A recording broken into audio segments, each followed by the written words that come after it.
या so hi everyone, a very good evening to every one of you. So guys, आज मैं एक बहुत ही ज्यादा इंपॉर्टेंट टॉपिक के बारे में बात करने वाला हूँ, which is why do traders look for a breakout on high slash low of a candle. मतलब कि जो ट्रेडर्स हैं वो क्यों बोलते हैं, कभी भी अगर आप ट्रेड करने जाओ, आप किसी भी एक प्रोफेशनल ट्रेडर को अगर सुनोगे ना, तो वो क्या कहता है, यार इसके हाई क्रॉस करने का वेट करो, यार इसके लो टूटने का वेट करो, तब नीचे का ट्रेड लेना, या तो हाई टूटने दो ऊपर की तरफ का ट्रेड लेना। ऐसा मोस्टली ट्रेडर्स क्यों बोलते हैं? देखो, आपकी स्ट्रैटेजी जो भी हो रिस्पेक्टिव हो सकती है, बट अभी मैं एक रीजन समझाने वाला हूं कि ऐसा ट्रेडर्स क्यों कहते हैं। ठीक है। जैसे हम पहले सिंपल एक चीज समझेंगे कि कोई भी कैंडल कैसे बनती है। कैंडल के देखो मेजरली दो चीजें होती हैं, which is body and shadow. Body क्या बताती है? किसी भी कैंडल की स्ट्रेंथ बताती है। अगर बॉडी बड़ी है मतलब कैंडल की स्ट्रेंथ ज्यादा है, अगर शैडो बड़ी है मतलब कैंडल थोड़ा वीक है। ठीक है। और अगर शैडो बड़ा है मतलब कैंडल ज्यादा वीक है। अब जैसे मैं यहाँ पर आता हूँ एंड मैं कुछ चीजें यहाँ पर बनाना स्टार्ट करता हूँ। जैसे लेट्स इमेजिन, एक मैंने दो चीजें यहाँ पर बना दी। समझ लेते हैं यहाँ पर क्या हुआ था। मार्केट यहाँ पर ओपन हुई थी। ठीक है। मार्केट क्या हुई थी गाइज? यहाँ पर ओपन। और मार्केट यहाँ पर क्या हुई? क्लोज होती है। ठीक है। लेट्स इमेजिन मार्केट इस पॉइंट पे क्लोज हुई, बट इनकी जो कंप्लीट मूवमेंट थी वो कैसी थी? तो आ जाओ मैं इसके बारे में बात करता हूँ। तो गाइस क्या होता है, अब यहाँ पर समझो। मार्केट्स ओपन हुई और जैसे ही ओपन हुई थोड़ा गिरना चालू हो गया। ये गिरा, फिर स्लोली स्लोली रिकवर किया, ऊपर गया ऊपर गया ऊपर गया, एंड ऊपर जाते चला गया। एंड जैसे ही ऊपर गया, बहुत ऊपर आ गया, फिर उसके बाद थोड़ा सा नीचे जाने लगा क्योंकि सेलर्स धक्का देने लगे यहाँ पर। और इन दी एंड मार्केट्स यहाँ पर क्लोज पर आकर बंद हो गई। अब मार्केट्स कहाँ बंद हुई? ऊपर। मतलब अगर समझ लो मैंने ओपन पे खरीदा होता तो मेरा तो स्टॉक ऊपर है। मतलब कौन सा कैंडल बनेगा? एक ग्रीन कैंडल बनेगा। एम आई राइट? तो अब देखो, यहां पर एक ग्रीन कैंडल बनेगा, तो हम क्या करते हैं, इस ग्रीन कैंडल बनाते हैं।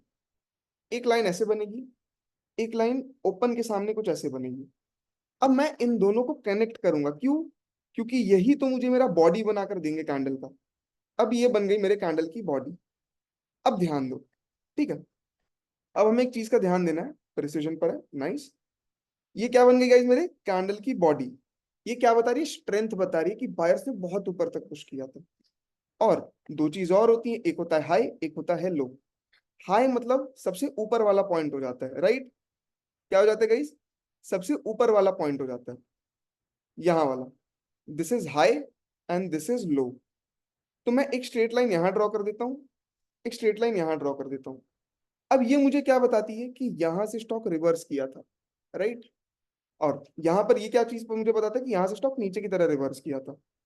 अब मैं एक काम करता हूँ, अब मैं यहाँ पर एक एक लाइन ड्रॉ कर चुका हूँ, तो मैं कलर्स को भी कनेक्ट कर देता हूँ कि ये इस तरीके से गाइस एक शैडो भी बनती है। क्लियर हो रहा है?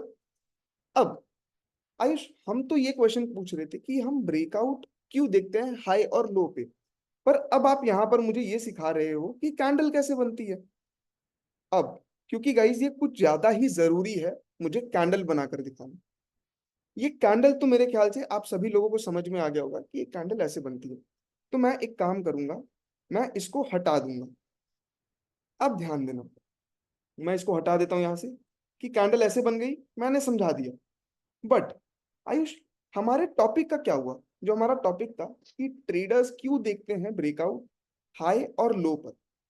तो अब समझो गाइस, मैं ये इसीलिए बता रहा था, ये दिखाने के लिए कि देखो ये मैं कैंडल को ही डेमोन्स्ट्रेट कर रहा हूँ। ये क्या है? ये एक कैंडल ही है। ठीक है, ये कैंडल है, बस मैंने इसका कंप्लीट मूव दिखाया। अब ध्यान देना। अब मोस्टली ट्रेडर्स लोग क्या बोलते हैं कि आयुष, हाई ब्रेक हो, ठीक है, मेरे स्ट्रैटेजी में आया कोई स्टॉक और उसका हाई ब्रेक होने पे मुझे क्या करना है? ट्रेड लेना है। तो ऐसा क्यों बोलते हैं? अब मैं बताता हूँ। देखो, लोग मोस्टली बाय कब करते हैं? जब बायर सेलर्स को हरा देते हैं। अब इस पूरे कैंडल में हमें क्या दिख रहा है कि सेल कहाँ कहाँ हुआ था? तो सेल एक जगह यहां पर हुआ था क्योंकि स्टॉक नीचे गया, और दूसरी जगह यहां पर हुआ था। अब बायर्स का क्या मोटिव रहेगा कि वो स्टॉक को कहाँ लेकर जाए? ऊपर लेकर जाए। तो अगर मान लो नीचे से ऊपर लेकर जा रहा है, तब तो कोई मतलब नहीं है। इस पूरे कैंडल में ऐसा कौन सा टाइम था जहां पर आखिरी बार सेलर बैठे थे? अगर मैं गलत नहीं हूं तो आखिरी बार सेलर क्या यहां पर बैठे थे? यस, आखिरी बार सेलर्स कहां पर बैठे थे गाइस? यहां पर हाई के पास बैठे थे। इसीलिए ये लोग कहते हैं कि यहां पर अगर हाई ब्रेक हो, ठीक है, हाई ब्रेक होता है मतलब जो बायर्स हैं अब वो डोमिनेट कर रहे हैं। डोमिनेट का मतलब है कि अब काफी ही ज्यादा हद तक बाइंग प्रेशर डाले हैं, जिसकी वजह से अब ये ब्रेक हो चुका है। अब अगर ये ब्रेक हो चुका है तो स्टॉक के ऊपर जाने के जो चांसेस है वो क्या हो जाते हैं गाइस? इंक्रीज हो जाते हैं, ठीक है, इंक्रीज हो जाते हैं। And same goes with sellers also. क्या होता है गाइस कि जैसे ही यहाँ पर स्टॉक आता है, नीचे आया, ठीक है, ये तो नीचे आया, यहाँ पर सेलर बैठे थे। अब मुझे ये देखना है आखिरी टाइम बायर्स कहाँ पर बैठे थे। लास्ट टाइम बायर्स यहाँ पर बैठे थे, तभी तो स्टॉक ऊपर जा पाया और ऊपर जाना कंटिन्यू किया। तो जैसे अगर ये ब्रेक होता है तो मुझे ये बता रहा है कि सेलर्स क्या है, अब सेलर्स जो है ज्यादा डोमिनेट कर रहे हैं और वो स्टॉक को नीचे लेकर जाना चाहते हैं एंड ये लेवल तोड़ देते हैं, जिससे मुझे ये पता चलता है कि यार अब बायर्स यहाँ पर हार चुके हैं। तो इसीलिए क्या होता है गाइस, यही एक रीजन था जहां पर मोस्टली ट्रेडर्स ये बोलते हैं कि हमें एक ब्रेकआउट क्यों देखना चाहिए, हाई या लो पर। So that was it from my and. ये काफी एक प्यारा लर्निंग टॉपिक था जो आप लोगों को आपके ट्रेडिंग में काम आ सकता है, ठीक है। So that was it from my and.